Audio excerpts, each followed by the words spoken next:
नमस्कार, स्वागत आहे तुमचं आपल्या यूट्यूब चॅनलमध्ये ज्याचं नाव आहे मराठी स्टोरीज वर्ल्ड. आणि आज आपण ऐकणार आहोत मर्मबंध भाग 38. आत्या, काय मिळालं तुला हे सगळं करून? तू आणि बाबांनी मला फसवलं.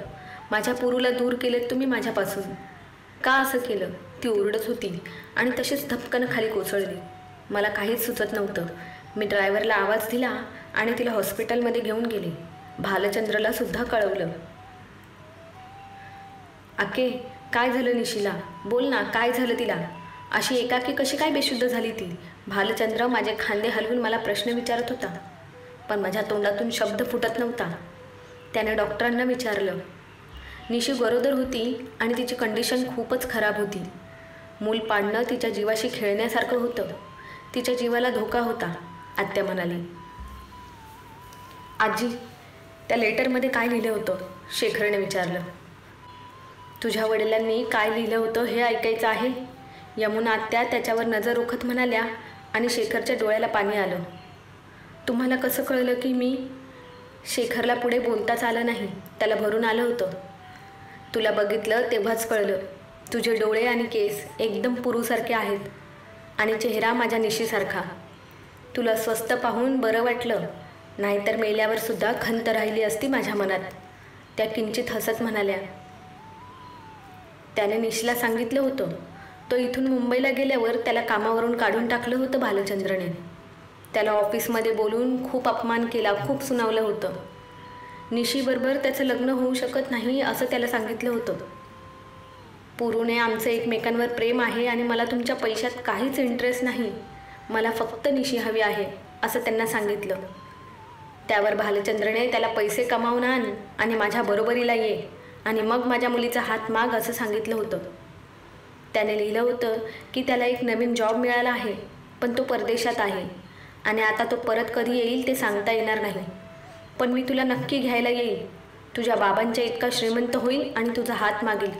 फक्त माझी वाट पहा असं लिहिलं होतं त्याने, आत्या म्हणाली. मग आईचं काय झालं? शेखरने विचारलं. मी भालचंद्रला खूप समजावलं आणि पुरूचा शोध घ्यायला सांगितलं, पण पुरू इथे नव्हताच. खरंच तो कुठेतरी बाहेर देशी गेला होता.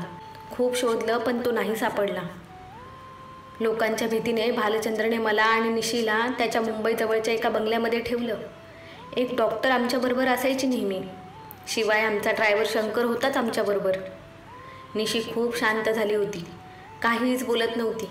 काहीही विचारलं की म्हणायची, पुरू कधी येणार आहे? पुरू आला का? तिचे ठरलेले प्रश्न होते.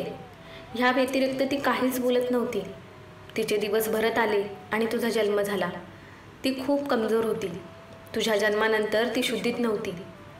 तिने तुला पाहिलंसुद्धा नव्हतं आणि भाल्याने तुला शंकरच्या हातात दिलं. त्याने तुला फेकून द्यायला सांगितलं होतं शंकरला. मी खूप समजावलं, पण तो ऐकायला तयारच नव्हता. निशीचं पूर्ण आयुष्य बाकी आहे. ह्या मुलामुळे ती अडकून पडेल. तिला पुढे जाता येणार नाही असं त्याचं मत होतं. पुरू येईल की नाही याची शाश्वती नव्हती आणि आला तरी तो निशी आणि ह्या मुलाचा स्वीकार करेल की नाही हे सुद्धा सांगता येत नव्हतं. म्हणून भालचंद्रने तुला निशीपासून तोडलं आणि त्याचा परिणाम मात्र खूप चांगला झाला नाही. निशी शुद्धीत आल्यावर तिने तिचं मूल मागितलं आणि डॉक्टरांनी ते मेलं म्हणून सांगितलं. ह्यावर निशी फक्त एकदाच ओरडली आणि शांत झाली. पुन्हा ती बोललीच नाही. मूर्ती बनली होती ती. ना डोळ्याची पापणी पडत होती ना ती हलत होती. तिचे फक्त श्वास चालू होते. ती पुतळा बनली होती. खूप डॉक्टर केले पण ती बरी नाही झाली. डॉक्टर म्हणाले तिच्या डोक्यावर परिणाम झाला आहे म्हणून. शेवटी तिला वेड्यांच्या हॉस्पिटलमध्ये पाठवलं. आत्या डोळ्याचं पाणी पुसत म्हणाल्या. ऐकून सगळे सुन्न झाले होते. कुणीच काही बोलत नव्हतं. स्मशान शांतता पसरली होती घरात. फक्त डोळे मात्र वाहत होते सगळ्यांचे. भालचंद्रने खूप मोठी चूक केली. 2 प्रेम करणाऱ्या जीवांना वेगळं केलं. एका मुलाला त्याच्या आईपासून तोडलं. खूप चुकला, खूप चुकला. पण जेव्हा त्याला त्याची चूक कळाली, वेळ निघून गेली होती. आत्या शांतता भंग करत म्हणाल्या. आजी, माझी आई कोणत्या हॉस्पिटलमध्ये आहे? शेखरने विचारलं. मला नाही माहिती, पण हां, शंकरला माहीत आहे, आमचा ड्रायव्हर, आत्या म्हणाल्या. तो कुठे भेटेल अजिंक्यने विचारलं. मी तुम्हाला सकाळी त्याच्याकडे घेऊन जाईल. आता खूप रात्र झाली आहे. तुम्ही 2-2 घास खा आणि झोपा, आत्याचा पुतण्या बोलला. रात्री बोलल्याप्रमाणे यमुना आजीचा पुतण्या त्या सगळ्यांना घेऊन शंकरच्या घरी पोचला. त्याने दारातूनच शंकरला आवाज दिला आणि एक वयस्कर माणूस बाहेर आला. मी यांना कुठेतरी पाहिलं आहे. त्याला पाहून शेखर विचार करत होता. काका, ह्या सुनंदा मॅडम, ह्या तुमच्या शिर्के साहेबांच्या कन्या आणि हे त्यांचे चिरंजीव. यमुना आत्याच्या पुतण्याने बाळाने ओळख करून दिली. या ना आत या, शंकर काका म्हणाले. काका, निशिताईला कुठल्या हॉस्पिटलमध्ये ठेवलं आहे? आम्हाला तिला भेटायचं आहे, सुनंदा म्हणाली. तू शेखर आहेस ना? त्यांची नजर शेखरवर गेली. हो. मी तुम्हाला कुठेतरी पाहिलं असं का वाटतंय मला? शेखर म्हणाला. लहान असताना पाहिलं आहे मला तू. मी तुला भेटायला यायचो तुझ्या अनाथ आश्रमाबाहेर. तुझ्यासाठी खाऊ पण आणायचो, शंकर काका म्हणाले. हो बरोबर, एक काका यायची, पण मग ते यायचे बंद झाले. ते तुम्हीच होता? शेखरने आश्चर्याने विचारलं. हो, कारण मीच तुला त्या अनाथ आश्रमामध्ये सोडलं होतं. आणि तुझ्याबद्दल जेव्हा मालकांना माहिती झालं, त्यांनी मला तुला परत भेटायचं नाही म्हणून सांगितलं, काका म्हणाले. मालकांना म्हणजे भालचंद्र शिर्केंना? अजिंक्यने विचारलं. हो, मालक आजारी होते तेव्हा मी त्यांना भेटायला गेलो होतो. त्यावेळी ते मला बोलून गेले. त्यांच्या हातून खूप मोठं पाप झालं. त्यांनी तुला तुझ्या आईपासून वेगळं केलं आणि देवाने त्यांना त्यांच्या मुलीपासून वेगळं केलं. त्यांना तुझी काळजी वाटत होती. त्यांनी माझ्याकडे मी तुला कुठे फेकलं याची विचारपूस केली आणि मी त्यांना खरं खरं सांगितलं की मी तुला फेकलं नाही. मी तुला अनाथ आश्रमाबाहेर सोडलं आणि तू सुखरूप आहेस.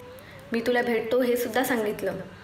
त्यांनी तुझ्याबद्दल माझ्याकडून माहिती घेतली आणि मला परत कधीच त्या आश्रमाकडे फिरकायचं नाही म्हणून सांगितलं, काका म्हणाले. म्हणजे बाबांना अगोदरच माहिती पडलं होतं शेखरबद्दल. मग त्यांनी तेव्हा तरी सांगायचं होतं ना, सुनंदा रडत म्हणाल्या. जे झालं ते आपल्या हातात नव्हतं आई, पण आता मावशीला भेटू अगोदर. शेखर जिवंत आहे हे कळल्यावर कदाचित ती ठीक होईल, अजिंक्य म्हणाला. काका, कुठल्या हॉस्पिटलमध्ये आहे माझी आई? शेखर म्हणाला. मीच येतो तुमच्यासोबत. मला सुद्धा तिला भेटायचं आहे. तिची माफी मागायची आहे. गुन्हेगार आहे मी तिचा. त्यांचे डोळेसुद्धा भरून आले होते. चला आमच्याबरोबर. सगळे गाडीत बसले आणि गाड्या मुंबईच्या दिशेने निघाल्या. शेखर काल गेला होता आणि अजून त्याचा काहीच पत्ता नव्हता. त्याने कॉलसुद्धा केला नव्हता म्हणून अनु जरा टेन्शनमध्ये होती. हॅलो शेखर, कुठे आहेस तू? एक कॉल तरी करायचा ना. काळजी वाटते मला तुझी. सकाळपासून किती फोन केले पण तुझा कॉल लागत नव्हता. तो आत्ता जाऊन लागला, अनु काळजीने बोलत होती. अनु, आईचा पत्ता लागला आहे. आईला भेटायला मुंबईला चाललो आहे. माझी काळजी करू नको. माझ्याबरोबर अजिंक्य आणि सुनंदा मावशी पण आहे. मी तुला नंतर कॉल करतो म्हणून शेखरने फोन ठेवला. संध्याकाळी 7च्या आसपास सगळे ठाण्याच्या मेंटल हॉस्पिटलमध्ये पोहोचले. पण व्हिजिटिंग आवर्स संपले होते. आता सकाळी या असं तिथे गेटवर सांगितल्याने अजिंक्यने एका मोठ्या हॉटेलमध्ये सगळ्यांची राहण्याची व्यवस्था केली आणि रात्री आराम करून ते सकाळी पुन्हा हॉस्पिटलमध्ये जाणार होते. रात्री शेखरने अनुला कॉल करून कालपासून जे जे झालं ते सांगितलं. कधी एकदा सकाळ होते आणि तो त्याच्या आईला बघतोय असं झालं होतं शेखरला.